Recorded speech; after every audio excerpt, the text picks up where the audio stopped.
Shabbat Shalom. I want to read to you a poem that I used to teach my students when I was a high school English teacher. This is by Percy Bysshe Shelley. Just for those of you keeping score at home, his wife, Mary Wollstonecraft Shelley, wrote the novel Frankenstein. If you've ever heard of that. This is a very famous poem he wrote called Ozymandias. I met a traveler from an antique land who said, quote, "Two vast and trunkless legs of stone stand in the desert. Near them, on the sand, half sunk a shattered vicious lies, whose frown and wrinkled lip and sneer of cold command tell that its sculpture well those passions read, which yet survive, stamped on this lifeless things. The hand that mocked them and the heart that fed, and on the pedestal these words appear. My name is Ozymandias, King of Kings. Look on my works, ye mighty, and despair. Nothing besides remains. Round the decay of that colossal wreck, boundless and bare, the lone and level sands stretch far away."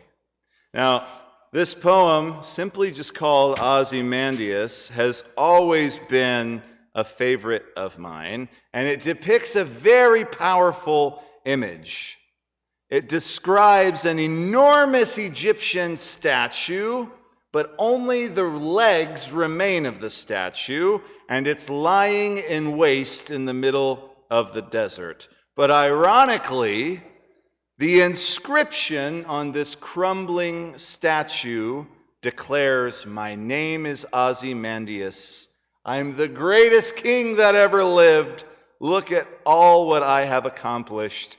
You will never do as much as I have done." And meanwhile, the statue is in ruins. The kingdom has vanished, and Ozymandias is dead.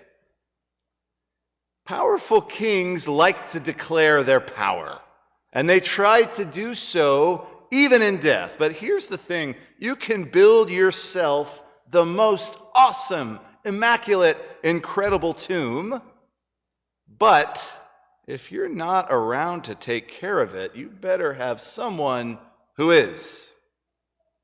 I want to talk about this week's Torah portion, Vayechi, because it captures a very sensitive and powerful family moment. And this moment is so awkward that artists who paint pictures of this moment in the Torah, they oftentimes totally fumble it because they don't even know how to handle it. Let me set the scene for you from our Parshat. Jacob is old. Jacob is dying. Here he's on his deathbed.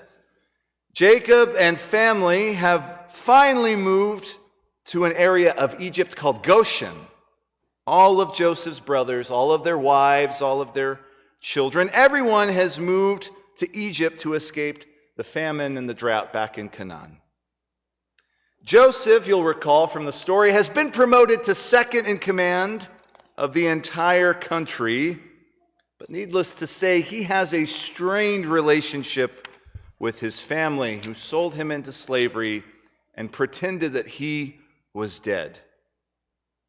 Joseph's family are basically a family of sheep herders. Think of them as like the rednecks of the ancient world. And meanwhile, Joseph moved to the big city and made it big. He made it really big. Now, Joseph's father is dying, and it's obvious that his dad is going to pass away very quickly. So the Torah offers us this very awkward scene where Joseph brings his two sons to meet their grandfather, whom they have never met before. Why haven't they met their grandfather before? Well, probably for a couple reasons. The first being that Joseph's relationship with Jacob is uncomfortable. Keep in mind that Joseph was Jacob's favorite son, his pride, his joy, the apple of his eye, his everything. And for years, Jacob thought that Joseph had been killed. Not only killed, torn apart by a wild animal. They gave him his cloak covered in sheep's blood. Jacob was told that there wasn't even enough of Joseph to bury because the animal had devoured him. The very person Jacob loved the most was obliterated, and he didn't even have the chance or opportunity for closure, doesn't get the chance to mourn him properly. It's almost as if Joseph had vanished into thin air. And Joseph, who is daddy's little boy, is taken away from everything he had ever known. This was a tight-knit family who lived together in a camp-centered culture. And then suddenly Joseph is now forced to act, to think like an Egyptian. He had to adopt a new language. He has to have new clothing, new food. Joseph's very young when this happened. And all the while, he's scrubbing the palace floor in Egypt, or even when he's thrown in prison, Joseph is probably thinking, my father's coming to save me. They'll send someone to come get me. They won't abandon me. At what point do you think Joseph stopped believing that would happen? There's a lot of trauma in this family. And we'd like to think that once they're reunited, everything will be fine, because that's what we're accustomed to. Disney has taught us to believe in happy endings. But if being a rabbi has taught me anything, it's that when you work with real Jewish families, unfortunately, things don't always end happily. So now Joseph has brought his two sons, his two loves, the boys that mean everything to him. He now brings them to Jacob. Perhaps the reason he hasn't before was because he was afraid that Jacob might somehow hurt them as well. And now their interaction with him is emotionally charged. It's awkward. Jacob is a Jewish shepherd. He's old. Think of him with a long beard and dressed in the garb that Jewish shepherds from Canaan would wear. But Joseph, on the other hand, has not been a Jewish shepherd from Canaan in a long time. Joseph is an Egyptian.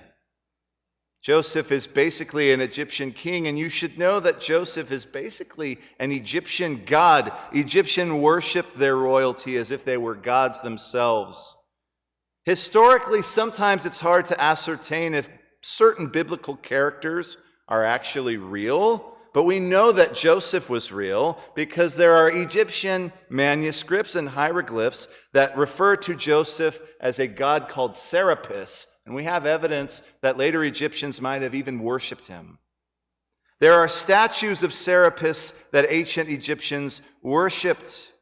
Egyptians adored Joseph because he saved them from famine. Joseph looks like an Egyptian. And the Torah told us earlier that his head had been shaved. Historians can tell you that the Egyptian royal family wore bronze makeup. They wore dark circles under their eyes. They wore jewelry. They wore lots of gold. They adorned their body with images of their gods. Pharaoh assigns Joseph an Egyptian wife. So we know that Joseph's kids are Egyptian. Think of it this way: if Joseph and his family came to San Antonio in 2025, his children would not be allowed to get an aliyah because they would not be considered Jewish. His children have shaved heads. It was popular for little boys to have a small spot on their hair that was kept in a braid called a tonsure. Being Egyptian is all these boys have ever known. And now they're meeting their grandpa, who looks entirely different than them.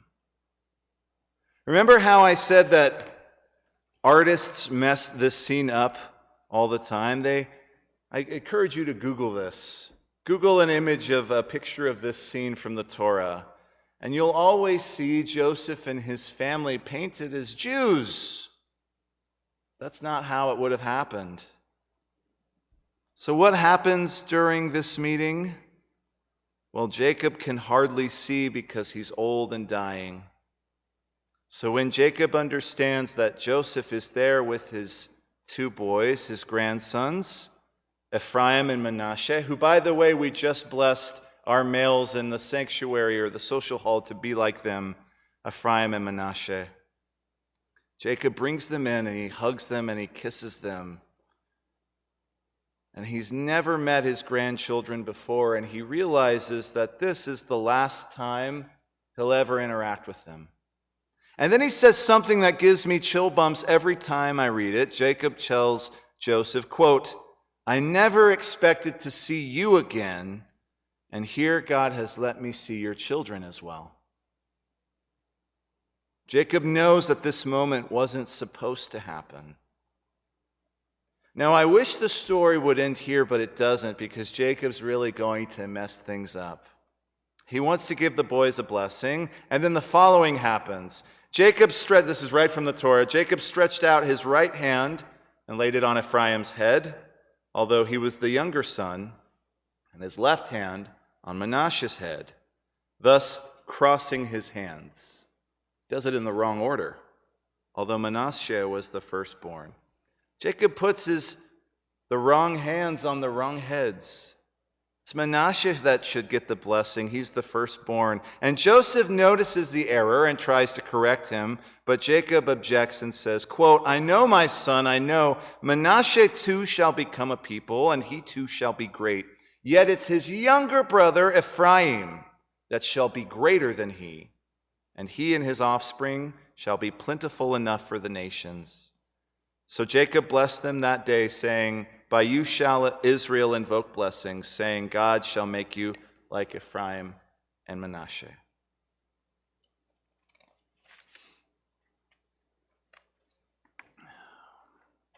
So here we have Jacob being classic Jacob. This is the same guy who showed favoritism to Joseph and set off this wacky chain of events. And now he's screwing up the only relationship he'll ever have with his grandsons, whom he's known for about 5 minutes. And for what? So Ephraim could become a great tribe? Now, Jacob initially is right. The tribe of Ephraim does become great, but a quick check on Wikipedia will tell you that this tribe falls completely apart and is now considered one of the lost tribes. And what happens to Joseph, the Hebrew prisoner who saved the land, the one who Egyptians literally worshipped? Well, next week's Torah portion says in the first paragraph, a new king arose who did not know Joseph. So what does that tell us, friends? I think it means, like Ozymandias, the king with the crumbling statue, so too was Joseph forgotten about. This story should drive home a very important idea. If you live your life only worried about the legacy you leave behind, and if you disregard the blessings and people in your life now, friends, I think you're missing the point. Think about the people we do remember long after they've passed. More often than not, we remember them because of their kindness and inspiring acts. Those who weren't kind are usually remembered as a bully, and what kind of legacy is that? Jacob's interactions with his family ruined the lives of his children and now his grandchildren, but that doesn't have to happen to us. If this story does do us any good, it is a reminder of how not to behave with the ones we love.